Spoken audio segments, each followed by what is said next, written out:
So these are a set of calipers for a BMW M340i, a 2021. I got these for, I don't know, like $450 plus shipping.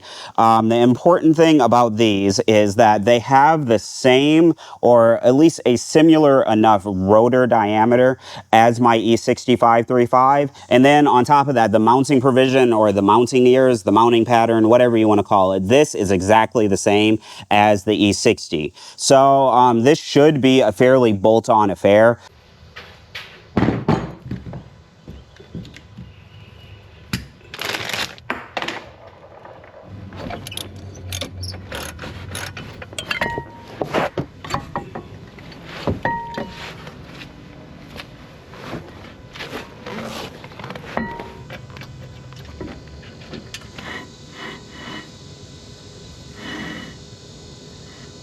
The next day. And so this is pretty much as far as I got yesterday. Basically, I just got the caliper put back on. And to put the caliper back on, you just use the same bolts that came out of the factory caliper. It's the same thread pitch and it's the correct length. And then in terms of getting the rotor centered inside of the caliper, I ended up just putting 2 washers back there because the caliper actually needed to come like this way or outboard about 5 millimeters. And when you stack 2 of those washers, it was like 4.5 millimeters. And so we ended up getting the rotor basically in the middle of the caliper. And then, like I mentioned, the other problem that I had was that the pad was wanting to touch the top pad of the rotor. And so, like I mentioned, I had to go to the hardware store, get some cutting wheels. Once I got those, I ended up just cutting the bottom of the pads off. So this is kind of what it looks like on the left. This is just a normal pad. On the right, this is the one where I just hacked the bottom of it off. And so this is what it looks like on the car. As you can see, the line that I cut for the pad is basically, you know, flush with the caliper. And then it also makes the pad the same size as the friction surface on the rotor. So there's not going to be like a lip or anything. And I guess the other thing of note is that I only had to cut the pad in the front. The pad in the back is actually fine. It doesn't touch anything. It's just this pad on the front barely just wanted to touch the top hat of this rotor.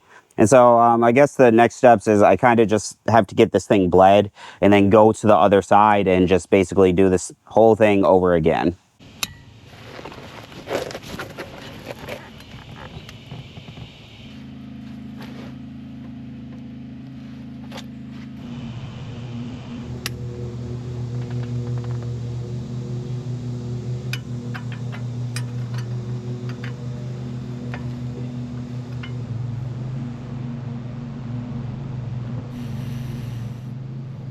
All right, so basically like half done, driver's side completely done, bled and everything. Now I got to do that passenger side.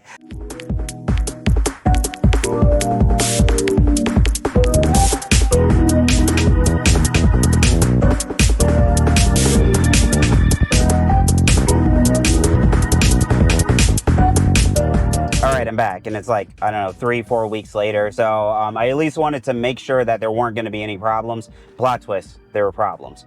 And maybe I shouldn't say problems, because when I say problems, I mean a single problem. So basically what ended up happening was I pulled up to a railroad crossing, and the train was doing the thing where it's going back and forth like 27 times. But eventually the train kind of finishes doing whatever it's doing, and I go to pull my foot off the brake, and I can't move. I'm like completely stuck right there. So yeah, that happened.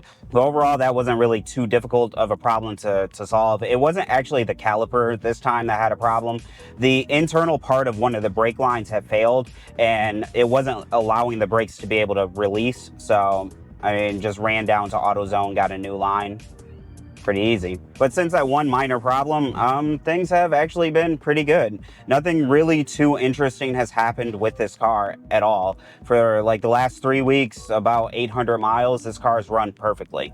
So yeah, think we did it. Successfully have put Brembos on a BMW E60. So if you like this video and your thing is kind of putting together car parts that were never really meant to go together, subscribe and leave a like on the video too. That really helps the videos get out to more people. I would really appreciate it. And if it's your first time watching my channel, I do all types of shenanigans like this all the time, not just on BMW E60s, but also on my LS swapped E34. I have two B7 S4s and a BMW M3. So subscribe, and I will see you guys in the next one.